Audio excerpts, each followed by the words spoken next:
नमस्ते।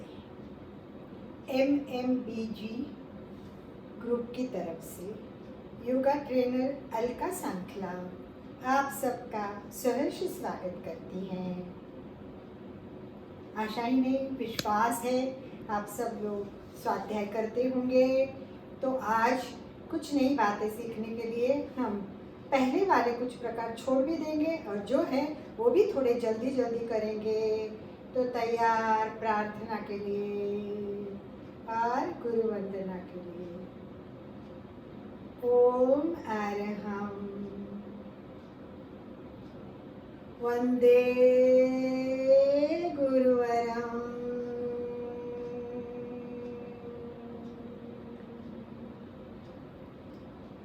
डायरेक्ट हम प्रार्थना आप पहले से करते रहिए। प्रयोग शुरू करेंगे। सबसे पहले हम करेंगे वार्म अप के लिए तैयार।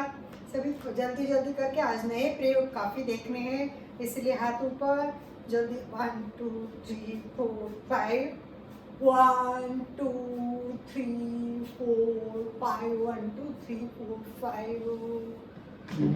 हाथ खींचेंगे, ताड़ासन करेंगे। दोनों हाथ ऊपर खींचते हुए जोर से खींचना है। जितना तनाव दे सके उतना तनाव हाथ को देना है। देखना हाथ को तनाव कितना दे रहे हैं, वो बहुत इम्पोर्टेंट है। साइड से तनाव आते हैं, कमर से लेके ऊपर खींचता है और अंगुलियां एड़ी ऊपर उठानी है, अंगुलियों पे आना है। ये ताड़ासन आलस भी जाता है। बच्चों के लिए इससे हाइट बढ़ती है। ताड़ मतलब एक ताड़ जैसे पेड़ का नाम है, ऐसे आसन की स्थिति है ताड़ासन। तो ये ताड़ासन जितनी कर सकेंगे तब करते रहने का, रुक सकते उतना धीरे से पैर नीचे, हाथ का लॉक छोड़ना है। धीरे से हाथ नीचे, हाथ को राउंड करना है। 1 2 3 अपोजिट साइड से 1 2 3 1 2 3 1 2 3 1 2 3 1 2 3। कंधे के लिए करेंगे 1 2 1 2 3 1 2 1 2 3 1 2 3। और आगे हम अपने गर्दन के लिए, ये थायराइड यहाँ है, इसके लिए बहुत उपयोगी पड़ता है। गर्दन हमारी आगे पीछे जाती, वो नहीं करने से स्पॉन्डिलोसिस होता है, दर्द होते हैं हाथ, ये सब मिट जाने के लिए गर्दन के पूरे प्रकार करना बहुत जरूरी है। तो देखिए 1 2 3 4 एंड 5। चक्र करेंगे क्लॉकवाइज एंटी क्लॉकवाइज दोनों करेंगे। फिर गर्दन को घुमाएंगे 1 2 क्रॉस करेंगे 3 4 5 6 7। और जितना पीछे जाएंगे, बैक जाना बहुत अच्छा होता है। हम आगे से आगे झुकते रहते हैं, जितनी कमर पीछे जाएगी वो बैलेंस हो जाता है। इसलिए पीठ को पीछे लेना बहुत ज़रूरी है, बहुत ज़रूरी। जितना जाए उतना गर्दन को भी पीछे, धीरे से हाथ नीचे। बाकी पहले प्रयोग है वो आपको बहुत देर करने हैं, मैं छोटा छोटे करके दिखा रही हूँ क्योंकि हमें नीचे बैठ के आज श्वसन के कुछ प्रकार देखने हैं। और नाक की मैंने प्रश्न पूछा था कि अंदर की शुद्धि क्रिया करने के लिए क्या करना है, वो भी आज देखना है। तो हम बैठक स्थिति में आते हैं, ये दंड स्थिति के आसन हो गए हैं। तो बैठक स्थिति के में आने के लिए देखिए जैसे हम बैठ सकते, डायरेक्ट बैठते हैं ना, वो बहुत अच्छी तरह इस तरह बैठना बहुत अच्छा होता है। जो बैठ सकते वो ट्राई करें कि डायरेक्ट बैठे ऐसे, पर जिनके डायरेक्ट बैठा नहीं जाता वैसे दोनों पैर, फिर दोनों पैर आगे, और फिर हम लोग पैर को थोड़ा रिलैक्स करेंगे, थोड़ा सा पैर को घुमाएंगे। बाकी ये आसन नहीं देखेंगे इसलिए फटाफट देख लेते हैं, ये बहुत अच्छे हैं। और कोई पूछ रही घुटने के दर्द के लिए क्या करें, तो मेन तो बहुत प्रॉब्लम होती है कि प्रॉब्लम क्या है ये समझे बिना हम जवाब नहीं दे सकते। पर एक कॉमन थिंग है कि ये घुटनों को खींचना है। देखो ये घुटने खींचते तो पूरा यहाँ तक बॉडी खींचती है, ये खींचे हुए घुटने हैं।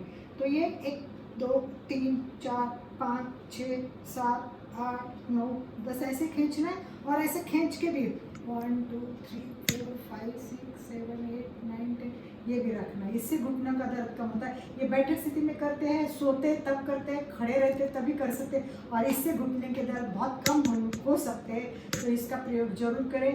तो आइए वज्रासन में बैठते हैं, और पहले वज्रासन के आसन करने के बाद आज डायरेक्ट हम श्वसन के प्रकार देखेंगे, क्योंकि नए प्रकार देखने हैं। तो आइए वज्रासन में बैठने के लिए पहले एक पैर को मोड़ेंगे, नितंब के नीचे लेंगे, दूसरा पैर, और दोनों पैर को लेते हुए हम लोग रीढ़ की हड्डी सीधी करते हुए सीधा ही बता देती हूँ मैं। 1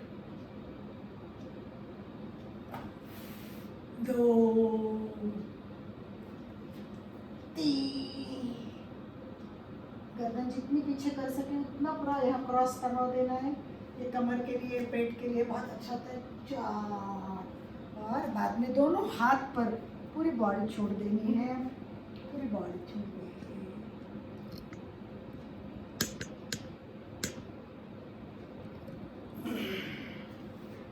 बाकी पहले सेशन आप देख लेना। आज नया एक आसन बता रही हूँ, उसका नाम है शशांक आसन। शशांक का अर्थ होता है चंद्रमा। चंद्रमा शांत होता है।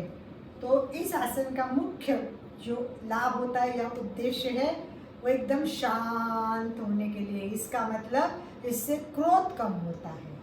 बच्चों के लिए ये बहुत ज़रूरी है। स्कूल में हम इसको बहुत इम्पोर्टेंट देते हैं। बचपन से करने से बहुत फायदे होते हैं। शशांक आसन, गुस्सा तो कम होता ही है, कहते हैं इसमें स्मरण शक्ति भी बढ़ती है, बीपी है वो भी नॉर्मल पे आ जाता है, और इसमें मानसिक शांति भी बहुत अच्छी मिलती है। तो आसन एक, फायदे अनेक। तो ये शशांक का आसन करें तो बहुत आपको फायदा होगा, पर नियमितता बहुत ज़रूरी है। और करने के लिए ये आसन भी वज्रासन में हम बैठे हुए हैं, हाथ नमस्कार स्थिति में दोनों सामने रखें। श्वास भरते हुए दोनों हाथ ऊपर धीरे धीरे ऊपर ले जाने। देखिए पूरे हाथ ऊपर जाएंगे, कान को टच हो जाएंगे, और थोड़े खींच के भी रखो, ऐसे ढीले नहीं छोड़ो, हाथ एकदम खींचे हुए। और हमें अभी श्वास भरना है, और श्वास छोड़ते छोड़ते छोड़ते नीचे झुकना है। पेट को दबा के झुकिए, माथा जमीन पे लगना चाहिए, और हाथ झुकने नहीं चाहिए, मुड़ने नहीं चाहिए, स्ट्रेट हाथ रहने चाहिए। तो मैं आपको करके दिखाती हूँ, और कैसा नहीं होता है वो भी बताऊंगी। तो देखिए हाथ ऊपर खींचे हुए श्वास भर रही हूँ, श्वास छोड़ते हुए धीरे धीरे। देखना हाथ जमीन पे और माथा भी जमीन पे लगे, पर सीट उठानी नहीं है। सीट पे बैठते हुए जितना करे उतना पेट को ऐसे दबाते हुए माथा रखो। देखिए माथा, हाथ ऐसे ढीला नहीं होना चाहिए, हाथ एकदम स्ट्रेट, हाथ सीधे, माथा जमीन पे, पेट दब रहा है, सीट से उठना नहीं है, सबसे इम्पोर्टेंट है। ऐसा भी कर सकते हैं। और शशांक आसन में एक और है कि पहले मैं आपको बताती हूँ कि हम वंदनासन में आते हैं। इसमें वंदनासन में भी आते हैं। कुछ लोगों को वंदनासन में भी प्रॉब्लम होती है, इसलिए मैंने वज्रासन में बताया। वंदनासन में भी इसको करते हैं इसी तरह से। मैं बाकी सब पैर की पोजीशन केवल वंदनासन में आएंगी। हाँ, नीचे तो शांत होता है, स्मरण शक्ति बढ़ती है, बीपी संतुलित होता है, मन शांत होता है। तो देखिए इस तरह हम आसन को धीरे धीरे छोड़ेंगे। तो आज नया आसन सीखा हमने, शशांक आसन। अब हम श्वसन की ओर चलेंगे। हमने देखा श्वास लेते हैं उसको पूरब, श्वास छोड़ते हैं उसको रेचक, और श्वास रोकते हैं उसको कुंभक कहते हैं। तो 3 प्रक्रिया हमने देखी। आज मैंने आपको प्रणव मुद्रा दिखाई थी कि दोनों उंगलियां बंद करनी है, दोनों उंगलियां खड़ी, और अंगूठा राइट नाक पे आएगा और दोनों उंगलियां लेफ्ट। इसको दूसरा, ये हाथ ऊपर नहीं रखना है, इस तरह हाथ रखेंगे तो दर्द हो जाता है। कुछ लोगों का क्या होता है, ध्यान नहीं रहता, ऐसे करते हैं, तो हाथ रिलैक्स, एकदम ढीले से ऐसा छोड़ा हुआ है, बराबर। तो देखिए हाथ की प्रणव मुद्रा। अब हमने पहले सीखा था वो एक लास्ट दीर्घ श्वास का प्रयोग मैं अभी नहीं कराऊंगी, आपको खुद करना है। लंबा श्वास लेना है, धीरे धीरे छोड़ना है, हो सके उतना, जितना समय लेने में लगे उतना डबल समय छोड़ने में लगे। तो आज हम केवल एक बार अभ्यास करेंगे, एक नाक से श्वास लेना है, दूसरे नाक से छोड़ना है। तो हम राइट नाक बंद करेंगे, लेफ्ट नाक से श्वास भरेंगे, फिर लेफ्ट बंद करेंगे और राइट से नाक श्वास छोड़ेंगे। देखिए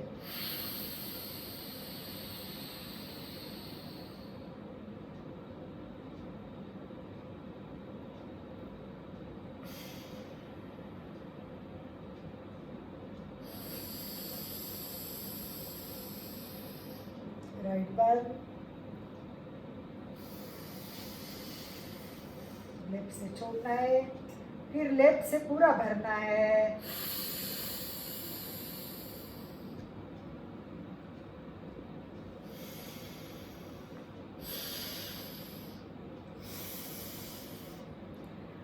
अब मैं कुंभक नहीं सिखा रही हूँ, यही प्रयोग हमें कुंभक के साथ भी सीखना है, पर मुझे कोई जवाब ही नहीं दे रहा है, तो आपको जवाब देने पड़ेंगे कि मैंने इसकी प्रैक्टिस की है। एक नाक से सांस लेता हूँ, दूसरे नाक से छोड़ता हूँ, मेरी मुद्रा बराबर हो रही है। जब आपके जवाब आएंगे तब अगला प्रयोग यानी कुंभक के साथ यही प्रयोग कैसा करते वो मैं सिखाऊंगी। आज आपको एक नया प्रयोग सिखाने जा रही हूँ, बहुत अच्छा है, बहुत फायदे देने वाला है और मुझे तो लगता है ये सबसे इम्पॉर्टेंट है अभी तक सिखा है इसमें, क्योंकि इसके फायदे बहुत है। वो है श्वास लेना है, ओठों को बंद करना है और नाक से गुंजन करते हुए आवाज निकालनी है। इसे कहते हैं महाप्राण ध्वनि। इसका फायदा सबसे बड़ी बात यह कि हम ओंकार करते हैं, उसमें म का वाइब्रेशन मस्तिष्क पे आता है, इसलिए वो बहुत इंपॉर्टेंट होता है।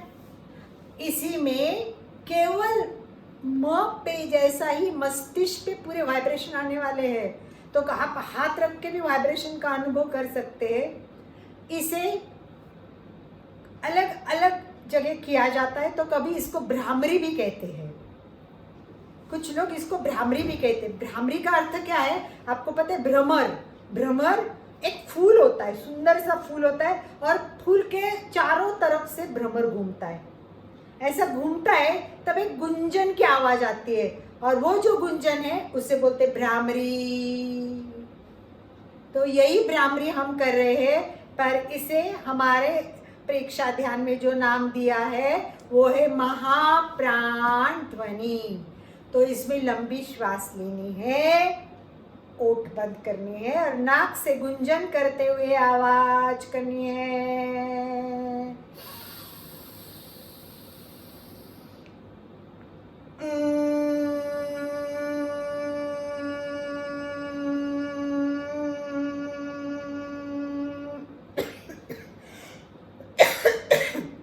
Excuse me. इसमें जितना लंबा श्वास अच्छा होगा लेंगे उतनी आवाज अच्छी आएगी। मस्तिष्क पे वाइब्रेशन आने से अनेक फायदे होते हैं। स्मरण शक्ति तो बढ़ती है, इससे भी गुस्सा कम होता है। बच्चों को ये करवाना चाहिए, क्योंकि बच्चों को क्या ये करना भी बहुत अच्छा लगता है। वो आवाज़ करते हैं तो बहुत खुश भी होते हैं। मैं स्कूल में कराती हूँ तो भ्रामरी करने में बच्चों को बहुत इंटरेस्ट रहता है। तो बैठने की स्थिति हम देख रहे हैं, वज्रासन में बैठे हैं और रीढ़ की हड्डी सीधी की है और एक बार मैं करके दिखाती हूँ, आप ध्यान से सुने। लंबी सांस लेना ना भूले।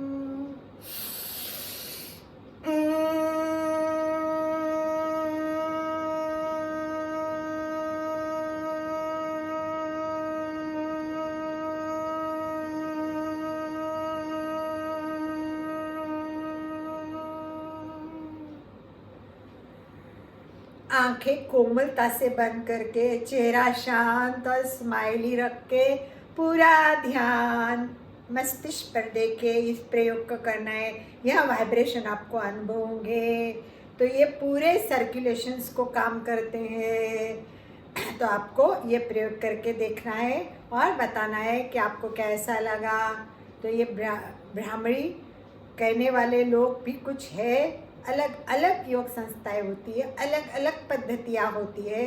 कोई दूसरी नाम से करता है, किसी कोई कान बंद करके करता है, कोई कान और आंखें बंद करके भी करते हैं। तो अलग अलग पद्धति होती है, अपनी अपनी पद्धति होती है। जैसे ओंकार के उच्चारण में कोई कोई ओ ज़्यादा बोलते, म कम बोलते, कोई जोर से बोलते ओ, अलग अलग पद्धतियाँ होती है। वैसे हम केवल ध्यान रखें, आंखें कोमलता से बंद, चेहरा शांत और नाक से गुंजन करते हुए आवाज़ निकालनी है। तो एक लास्ट क्वेश्चन पूछा था, तो आराम से बैठेंगे, बैठक स्थिति में ही आएंगे और थोड़ी बात सुनेंगे। मैंने आपको पिछले टाइम क्या पूछा था याद है?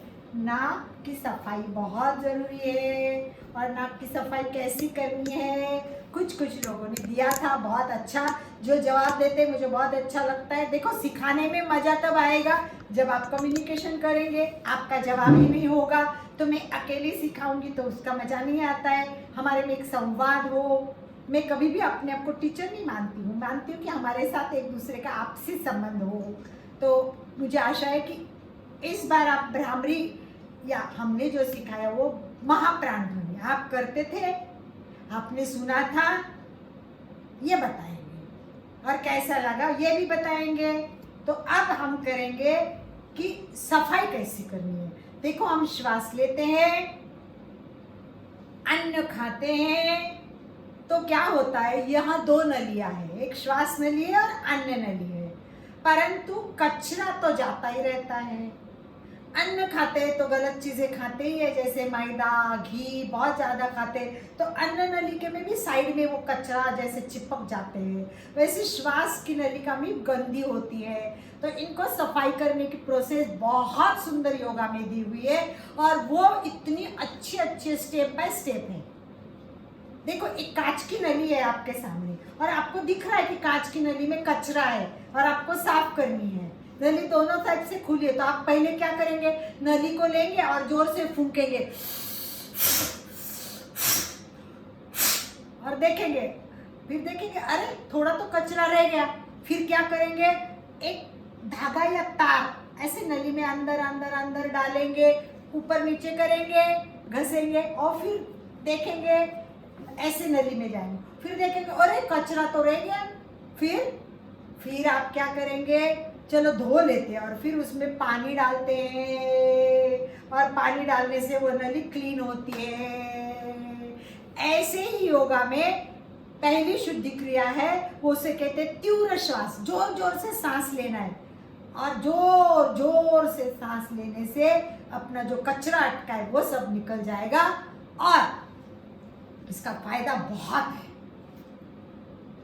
इसका कारण है कि हमारे ये जो फेफड़े हैं इसमें पूरी श्वास भरनी चाहिए, पूरी श्वास, पर हम पूरी श्वास नहीं भरते हैं, हम थोड़ी श्वास लेते हैं, तो फेफड़े पूरे भरते ही नहीं है। एक एक कोशिकाओं को ऑक्सीजन चाहिए, प्राण चाहिए, अन्न चाहिए। अगर हम श्वास पूरा नहीं लेंगे तो सब कोशिकाओं को अपना अन्न नहीं मिलेगा, तो वो अच्छी काम नहीं करेंगी, फिर आप आलसू बनेंगे, थकान आएगी, कुछ ना कुछ बीमारी भी आ जाएगी। और इसीलिए हमें आज सांस केवल जल्दी लेना सीखना है। दूसरा प्रयोग बैठने की स्थिति बताई थी मैंने, सहज आसन। तो अभी सहज आसन में बैठते हैं और हम तीव्र श्वास कैसा करना है देखते हैं। हाथ की ये पोजीशन होती है, पर इसमें हम थोड़ा सा हाथ को इस तरह रखेंगे, इसको द्रोण मुद्रा बोलते हैं। यह हाथ घुटने पे दो द्रोण मुद्रा लेके हम बैठेंगे, और इसमें क्या करना है, हमको तीव्र श्वास लेनी, यानी जोर से सांस लेनी और झटके से जोर से छोड़नी है। इससे कचरा निकलने की संभावना बहुत होती है। कैसे, इसको हम लोग पहले बोलते कि ये जब सिखाने वाले होते हैं ना, तो पहले दिन हम बता देते कि कल रुमाल लेके आना, क्योंकि नाक साफ करना है, इसमें गंदगी भी निकालती है। क्योंकि कुछ बात क्या होता है, कभी कभी लोगों के पास कभी कभी लोगों के नाक में बहुत गंदगी होती है और हम अगर जोर से सांस छोड़ेंगे तो कभी कभी गंदगी निकलती है, तो रुमाल, नैपकिन या टिश्यू पेपर अपने साथ रखना चाहिए ताकि ये नाक क्लीन होता है तब अपने को प्रॉब्लम नहीं आएगी। तो चलो इसको मैं दिखाती हूँ कि कैसे क्लीनिंग करना है अपने जो श्वास से। कुछ लोगों ने बताया कि श्वास से क्लीनिंग होती है, अनुलोम विलोम से शुद्धि होती है, बिल्कुल सही है, वो बात भी है, पर आज हम देखेंगे वो तीव्र श्वसन। पर तीव्र श्वसन करने की एक पद्धति है, इसमें धीरे धीरे धीरे तीव्रता बढ़ानी है, स्टार्ट में नहीं बढ़ानी है। शुरू में तो जोर से लेना है, छोड़ना है, लेना है, छोड़ना है, और फिर धीरे धीरे स्पीड बढ़ाना है। कितना बढ़ाना है? जितनी अपनी मर्यादा है, कैपेसिटी। इसमें चक्कर भी आती है, बहुत ज़्यादा भी नहीं करना है और बहुत कम भी नहीं करना है। तो एक बार मैं आपको दिखाती हूँ कि एक बार जोर से सांस लेंगे और फिर छोड़ेंगे, फिर दूसरी बार लेंगे, छोड़े। उसमें पूरा ऐसा होना चाहिए कि सांस ले रहे और जोर से झटके से छोड़ रहे। देखना,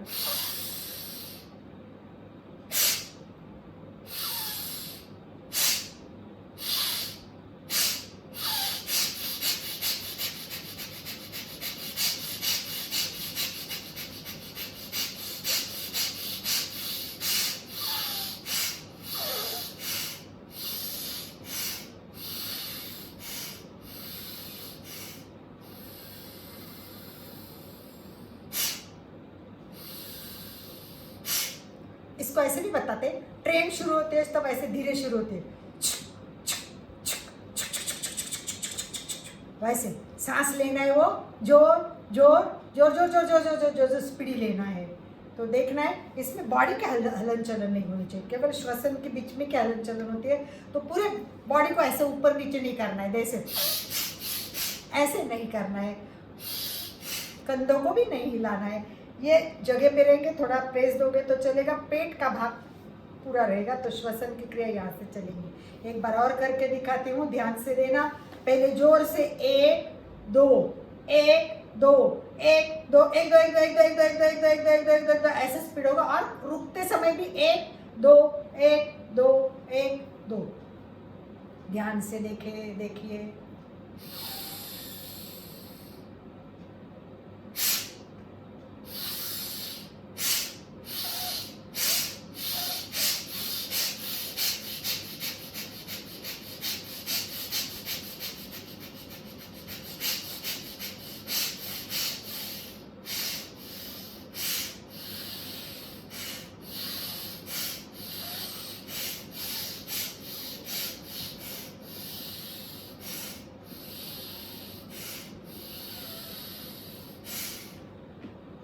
तो आप खुद प्रयोग करके देखें, स्पीडी करेंगे, आपको थकान भी आएगी।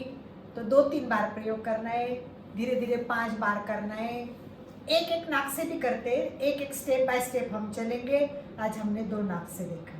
तो हमने आज न शशांक आसन सीखा जो क्रोध शांत करता है, गुस्सा कम करने के लिए काम आता है, स्मरण शक्ति बढ़ती है, रक्तचाप के लिए अच्छा होता है, मानसिक शांतता मिलती है। कितने फायदे, आपको प्रत्येक आसन में कुछ ना कुछ फायदे मिलेंगे। तो आज हमने एक नया आसन भी देखा और श्वसन के नए प्रकार से। तो कितना फायदा बताया मैंने कि पूरा क्लींजिंग हो जाएगा। और योगा में ये पहली पद्धति हो गई कि फूंक के हवा भर के, ठीक है। फिर दूसरा है ना, एक रबर होता है, लंबा रबर, और हम क्या करते हैं, रबर नाक में डालते हैं, नाक में ऐसे ऐसे, इधर होल है तो यहाँ से रबर निकलता है, फिर हम ऐसे ऐसे रबर से साफ करते हैं। तो वो एक श्वास की सफाई होती है।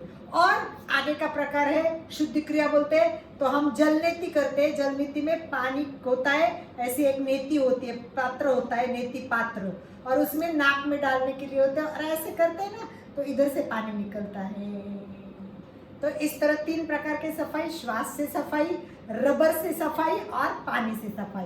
तो इस प्रकार हो गया हमारे सारे प्रकार। आगे और इसके बारे में बताऊंगी। अब हम समापन की ओर आ रहे हैं, हमारे पास समय कम है, 5 मिनट बाकी है। आज हमने ओंकार नहीं किया है, तो हम आज अभी एंड में ओंकार करेंगे, एंड में प्रार्थना करेंगे और कार्यक्रम समापन करेंगे। तो आज बैठे बैठे ही आज ओंकार करेंगे और फिर खड़े रह के केवल समापन करेंगे। तो हम रीढ़ की हड्डी सीधी रखेंगे, आज ओंकार का प्रयोग करना है, हमारा रह गया। प्रार्थना करनी है, गुरु को वंदना करनी है, ये सब हम 5 मिनट में करेंगे। रीढ़ की हड्डी सीधी, हाथ जो कंफर्टेबल लगे वैसे, ब्रह्म मुद्रा में अथवा ज्ञान मुद्रा। रीढ़ की हड्डी सीधी, 5 बार ओंकार करेंगे।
प्रार्थना। ओंकार बिंदु संयुक्तं नित्यं ध्यायन्ति योगिना कामदं मोक्षदं चैव ओंकाराय नमो नमः। ओंकाराय नमो नमः। ओंकाराय नमो नमः।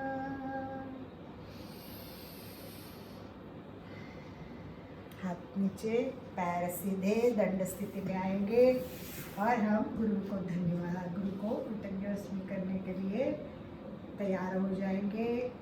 और आशा है कि आप सारे प्रयोग करेंगे। शुद्धि क्रिया का प्रयोग आपको कैसा लगा? ब्राह्मणी बोलते हो या महाप्राण ध्वनि?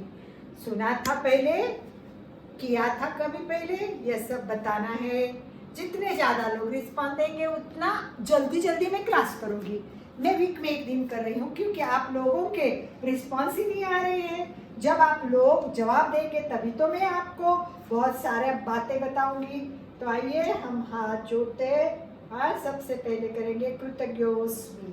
कृतज्ञोस्मि आप लोगों को सीखना है, ये बहुत सुंदर पद्धति है। कृतज्ञोस्मि मतलब हम आपके आभारी हैं, जो सिखाते हैं उस गुरु के आभार मानते हैं। पर यहाँ हम तो सेवा दे रहे हैं, हम यहाँ आए गुरु के कारण आए, तो हम गुरु को कृतज्ञोस्मि करेंगे। इसीलिए अपने भाव से अपने गुरु को कि हमें आपको मिलाया है, हमको ये मौका दिया। MMBG इतनी मेहनत कर रही है, अलग अलग क्लासेस चलाती है ये। इनकी क्राफ्ट की क्लास है, संगीत की क्लास है, सारी फ्री ऑफ चार्ज कराते, इतनी सेवा करते, पर ये गुरु कृपा से होता है। इसीलिए मैं बोलूँगी कृतज्ञोस्मि, आप बोलेंगे हम गुरुदेव के आभारी हैं। कृतज्ञोस्मि, हम गुरुदेव के आभारी हैं। कृतज्ञोस्मि, हम गुरुदेव के आभारी हैं। कृतज्ञोस्मि, हम गुरुदेव के आभारी हैं। ओम